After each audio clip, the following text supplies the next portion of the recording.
Bonsoir à tous. J'ai à cœur de vous raconter mon témoignage pour seulement la gloire de Dieu. Je suis chrétienne, je suis baptisée, cela va faire 16 ans. J'ai trouvé en Jésus ce refuge, cet ami, ce compagnon fidèle qui ne déçoit jamais. Avec le Seigneur, j'ai passé des moments merveilleux. J'ai aussi passé des moments douloureux. J'ai passé des moments de doute. J'ai passé des moments vraiment où le Seigneur a toujours été là pour moi. Il m'a toujours soutenue, il a toujours été présent.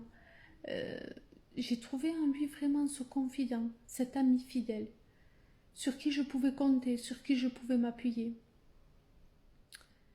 Cette année, nous sommes montés avec mon mari. Mon mari a fait sa 2e année à Gien. Nous sommes appelés à le servir. Et c'est la plus grande joie pour moi. C'était il y a quelques semaines de cela. J'ai dû faire des analyses et des prises de sang parce que j'étais très fatiguée. J'avais une fatigue anormale. Et là, on a trouvé que j'avais, au niveau de la prise de sang, un taux très élevé de dédimères. Les dédimères, c'est des facteurs de caillots, soit facteurs d'anomalie. Donc, je suis rentrée aux urgences. Et là, j'étais vraiment sereine et j'avais pas conscience du tout de la gravité. Je rigolais, j'envoyais des vidéos, j'avais même de l'humour. Et je parlais au médecin, je disais, mais quand je vais sortir, je vais devoir sortir quand même. Là, le médecin me dit, non madame, ce que vous avez, c'est sérieux. Et vu le taux élevé, c'est obligé de trouver quelque chose. Je passe le scanner. C'était le vendredi, le samedi matin. Vers 2-3 heures du matin, je passe ce scanner. Vers 6 heures, on me met en chambre, on me dit que je vais être hospitalisée. Mais ça reste très évasif. Je n'ai aucune réponse concrète. C'est très évasif et j'ai pas de réponse. Le dimanche matin, je suis réveillée et on me dit que le médecin veut me voir. Le médecin veut me parler. Donc moi, super contente, je vais enfin avoir une réponse. J'arrive devant le médecin, je dis, je voudrais vraiment avoir des réponses. Je ne sais pas ce que j'ai. Je savais que j'avais du liquide au niveau de l'abdomen qui montait au niveau de la plèvre. J'en savais pas plus. Et là, le médecin me dit, écoutez, c'est très grave. Ce que vous avez, c'est grave. Vous avez une carcinose péritoniale. Pour moi, elle me parlait chinois. Pour moi, je me suis dit, oui, d'accord, et après? Elle me dit, madame, c'est grave. C'est en fait un cancer du péritoine. Péritoine, membre que je ne savais même pas qui existait. Le péritoine est la paroi de l'abdomen. Donc, vous avez des cellules cancéreuses au niveau de la paroi de l'abdomen. C'est grave. Mais ce type de cancer est souvent un cancer secondaire. Vous devez en avoir un qui doit être à un stade avancé. Il faut voir où il est. Je reste là très choquée. Je me suis dit, c'est pas possible. Je suis sans doute en train de rêver, c'est pas possible. Ou elle exagère, ou je me suis dit, non, c'est pas possible. Elle me dit, oui, oui, madame. De toute façon, le seul traitement sera la chimio. Nous allons faire au plus vite, c'était un dimanche. Nous allons faire au plus vite. Cet après-midi, vous allez faire une cellule. Il faut que j'aille voir dedans exactement ce qu'il y a pour savoir, pour trouver ce cancer primaire, le premier. Et donc, voilà, vous allez sans doute vous réveiller avec un boîtier de chimio. Donc, elle fait l'examen, elle voit ce qu'elle voit, je me réveille et j'avais un boîtier de chimio. Donc là, je savais ce qu'elle avait vu. Elle me dit qu'elle n'a pas vu de cancer primaire, qu'elle a vu que cette paroi qui est remplie de cellules cancéreuses Et elle me dit qu'elle me confirme que j'ai bien un cancer du péritoine et que le seul traitement est la chimiothérapie. Toujours dans un petit doute où je me dis quand même que des médecins ne vont pas s'avancer à me mettre en boîtier, ne vont pas non plus s'avancer à me donner un diagnostic s'ils ne sont pas certains. Le mardi matin, je sors de l'hôpital, je lui repose la question et je lui dis « Est-ce que c'est sûr ? Peut-être pas. » Elle me répond « Je vous confirme que vous avez un cancer. » Je sors de là. Je vous promets que je me suis sentie faillible. Je me suis sentie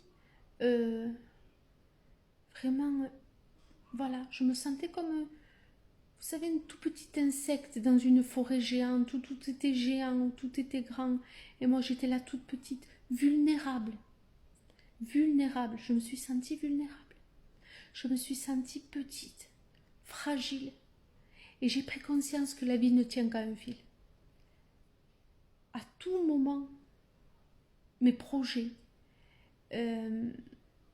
tout ce que je pensais avec mon mari, tout ce que nous avions envisagé, tous les projets, tous les voyages, tout ce qu'on avait pu imaginer, c'était devenu secondaire, tellement inutile. Tout tombait à l'eau et je regardais mes enfants et je me disais non, Seigneur, s'il te plaît, que ça soit pas fatal. Je voulais pas une issue fatale pour mes enfants.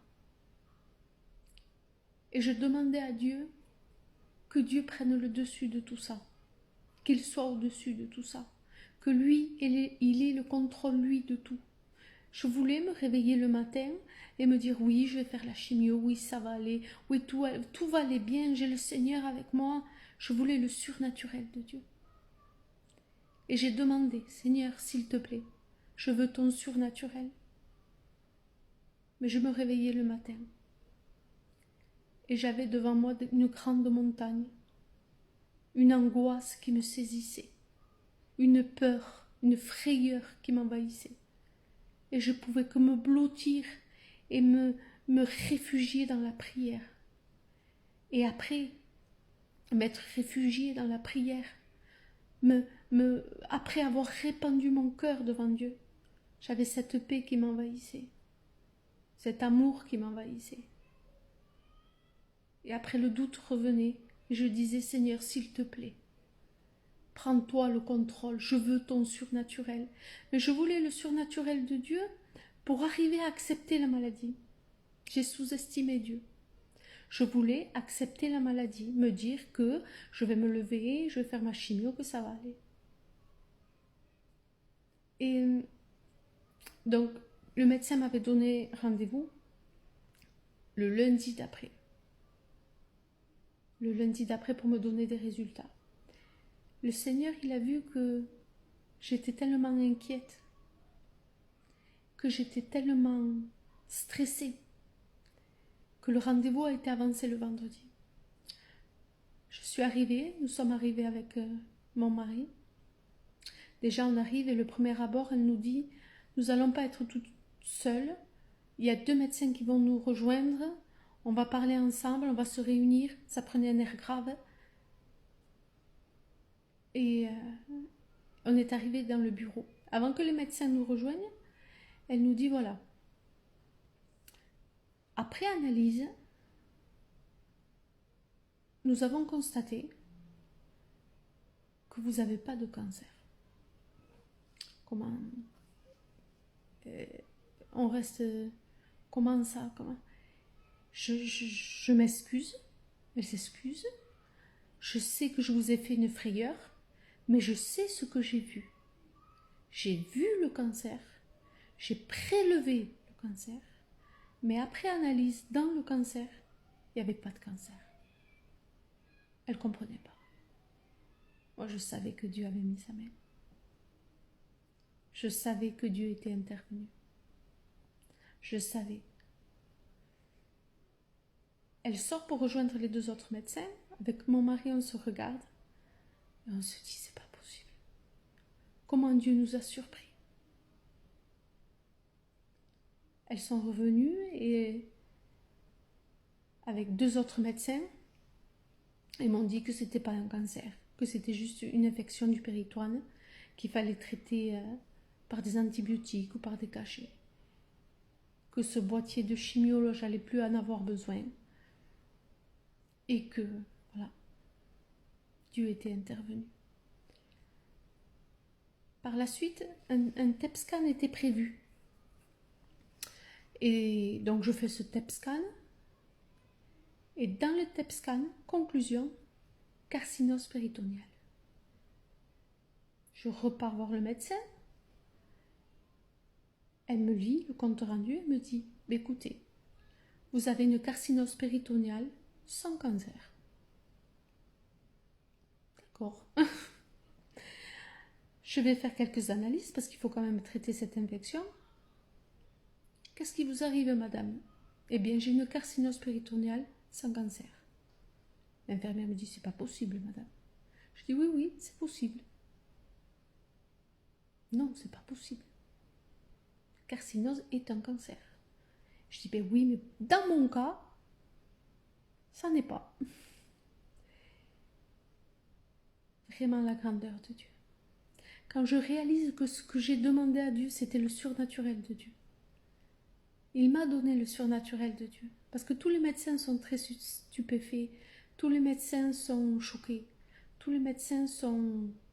Voilà. Ils restent vraiment...